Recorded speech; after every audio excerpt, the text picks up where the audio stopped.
Today, we're going to break down a really simple but super powerful strategy for one of Georgia's new ELA standards. It's all about rhyme. Let's get right into it. So we're going to dive deep into this idea right here, using picture sorts to warm up phonological awareness. This is such a fantastic strategy for that new Georgia standard K.F.PA.1.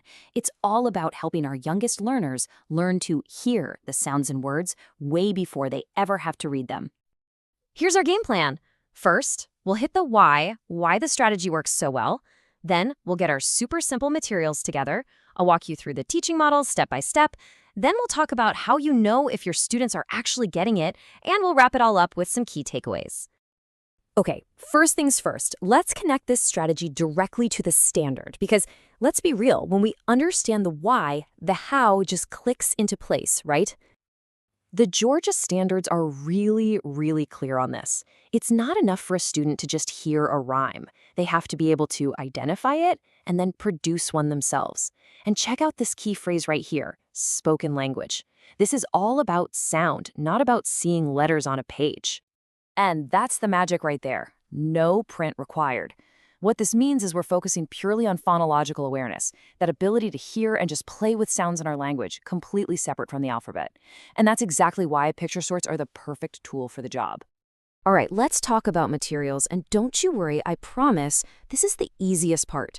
You probably have everything you need in your classroom already. Yup, that's it. All you need is a set of simple picture cards.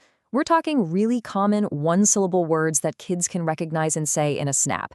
You know, cat, bat, sun, bug. The simpler, the better. We want clear pictures and clear sounds. Okay, let's get into the nuts and bolts. Here are 5 easy steps you can use to model this rhyme sorting activity in your classroom like tomorrow.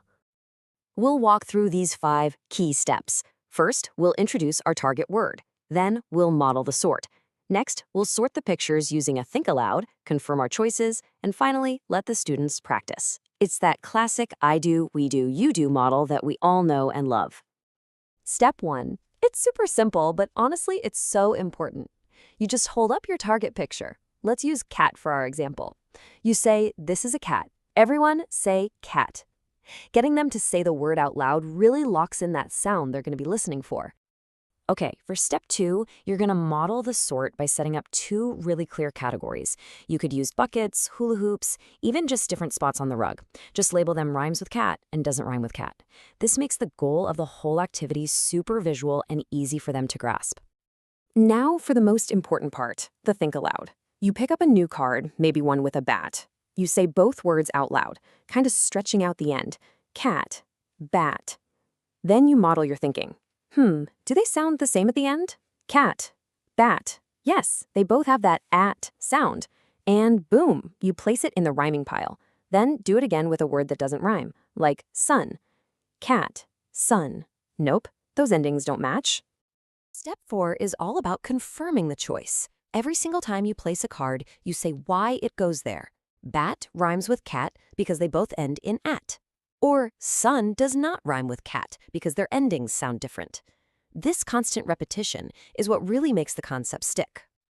And finally, step 5. It's their turn. You hand over the rest of the picture cards and let them take turns sorting. They can do it by themselves or with a partner. This is where they really get to apply what you just showed them, and you get to see what's clicking. So you've taught the lesson, they've practiced, but how do you know if they've really got it? Let's look at some quick, super direct ways to check for understanding. And this is great. This chart comes straight from the Gato guidance itself, and it shows you exactly what to listen for. You can use these prompts as quick checks. And notice how it moves from a simple yes or no to asking them to find the odd one out, and then all the way to producing their own rhyming word. That's how you know they've truly mastered both parts of the standard.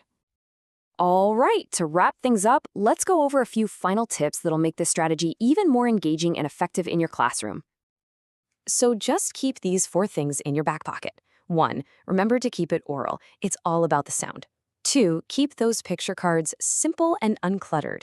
3, do this routine often. Repetition is absolutely everything here.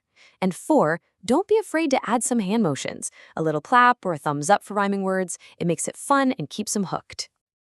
And this is the big why. Why does this all matter so much? It's because this simple, playful activity is building such a critical foundation for reading. When students can hear the patterns in words first, they are so much more prepared to see those same patterns in print when they actually start to decode. So I really hope you give this rhyme sort a try.